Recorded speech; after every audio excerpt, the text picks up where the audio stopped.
Good morning. I'm Erin Lucero, and I am here to share with you today an update on my Colorado native plant garden that I put in 1 year ago this month in April. So I put this in last April 2023. It's April 2024. And I wanted to share with you how all of these different native plants are doing and thriving, how they've come back in the spring. And it's really exciting. If you want, I have videos from last year and you can kind of go back, check in and see just how much they've grown over this last year. So just if you're unfamiliar with native plants or doing a native plant garden, the idea is to remove a little bit of your sod, your front lawn, your back lawn, and replace it with drought tolerant, native plants, plants that create food and shelter for the local birds, bees, butterflies, and promote biodiversity and make everything a little bit prettier. So I'm going to take you on a tour. Thank you for joining. So I wanted to start over here in what I call my shade garden. I'm fortunate to have a few different I guess you could say ecosystems or different shade sun profiles in my front yard.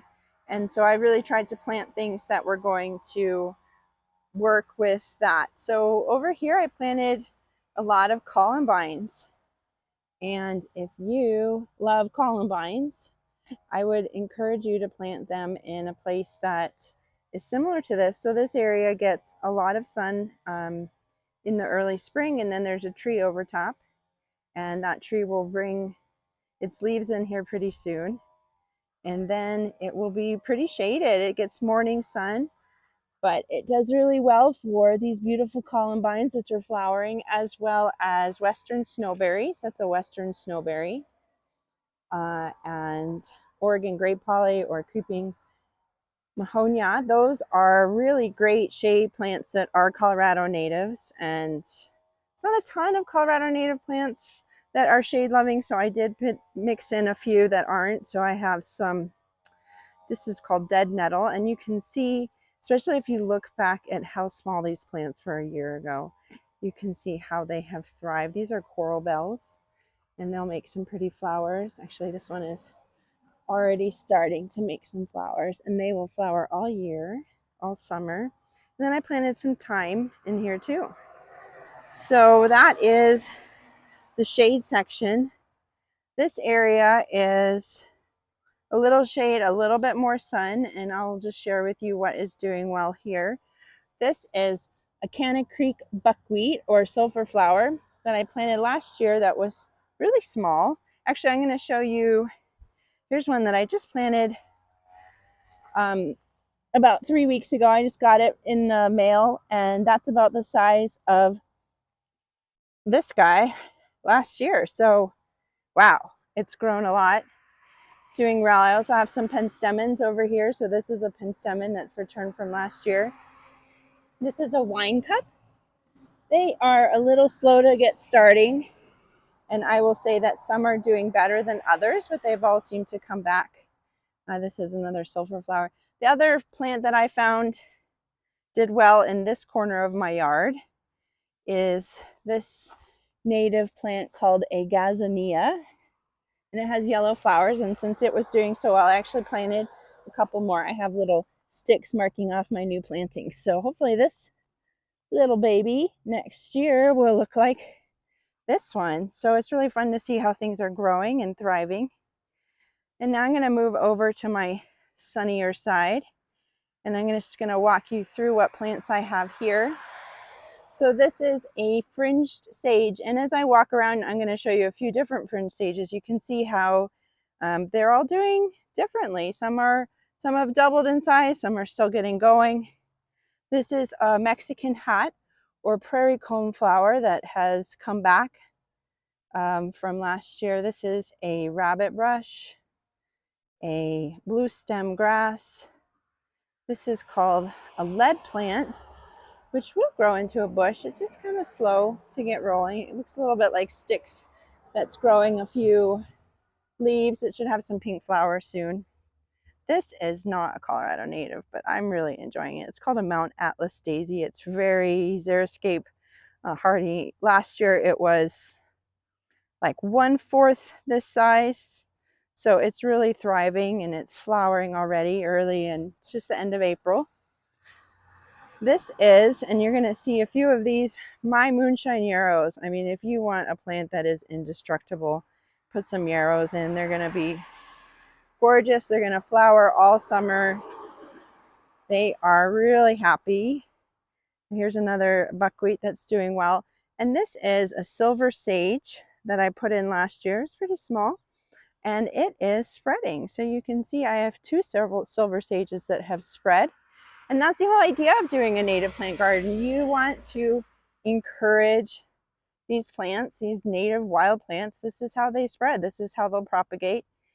Here's some penstemons that are coming back. There's a western sage, which is he's a little funky. He's like, I'm gonna have to read up a little bit on how to prune western sages. This is coming back a little bit different than I expected, but I'm learning. We're all learning. But yeah, anyway, I was talking about propagation. So one of the reasons, if you make a native plant garden, they really encourage you to not put weed paper down. Yes, that means you're gonna have to weed a lot the first year or two. Or maybe you won't. It depends on how you do your soil prep, but I've had to weed. But the point is then these plants can flower. Penstemons really like to propagate through flowering and seeding. So if you give them that space to do so, then they will spread. Here's another fringe sage. This is a liatris or gay feather that's coming back, and it's doubled or tripled in size from last year. So it'll get pretty big. It's just really coming up now. It's just getting started. Here's a penstemon that wasn't super happy last year, so I was really excited to see how good it's looking this spring. Here's another Mexican hat. Here's my rabbit brush that just went bonkers last year. He or she really, I can't believe that this plant is 1 year old. Or I mean, it's probably older than that, but in my yard, it's 1 year. Here's another liatris, a yarrow, some soap stem yuccas, silver sage that again has propagated, another fringe sage, another little sage here, a little small one. Actually, no, that's not a sage. I'm forgetting the name of that. It is not a Colorado native. I replanted it from another spot in my yard and it looked terrible last year and it's happy. So apologies. This is an Apache plume that is doing really well. It'll have these really pretty white wisp flowers. A manzanita that's really settling in. Hasn't done a ton of growth, but it seems to be getting good root system. Another prairie cone flower Mexican hat. And then this is a butterfly flower orange milkweed that I'm hoping, I took a bunch of the milkweed and spread the seeds around. I really would love the milkweed to spread. And these are all blue stem and rice grasses that have come around. And then I want to share over here. This is an interesting little world of native plant garden propagation that I wanted to share. So if you happen to buy Siskiyou evening primrose, this is what may happen. So this was one plant last year, and it has really pretty white flowers.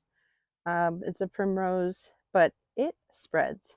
So if you are not ready for a plant to spread, think about maybe not getting primrose. I'm okay with it. I'm trying to, this is a little skull cap. I've cleared some space around it with the primrose. The primrose is pretty easy to weed, but it spreads. So you can see it's filling in everywhere. I have some penstemons and some buckwheat and daisies around it, but it is spreading all over the place. So yeah, here's some other penstemons and yarrow. So this is my April 29th Colorado native plant garden. Again, if you're interested in learning how how to create your own. I did make a video that talked about how we did the sod removal. We rented a sod cutter, took out 3 inches of sod and topsoil, and then put the plants in, did some good soil prep in the hole itself. Otherwise, we didn't do a ton of soil prep. We put in root buster when we put the soil in, and we mixed a little bit of sand or gravel, and if it was too clayey, or a little clay buster. But other than that, we just dug a nice big hole and put lots of water in it and got them established, watered once or twice a week last year to get them really established. And I think that we'll be able to cut back to just once a week this year now that they're all doing so well. We put 3 inches of squeegee down, and then I just was religious about weeding any weeds that came up around the plants to give them room to grow. And yeah, here's what we have a year on. I'm really excited, and I hope that this video might encourage you to give it a try. If you have any questions, always send me a question or comment in the comments, or subscribe if you want to see this garden this summer as it starts to flower. Thanks so much for your time.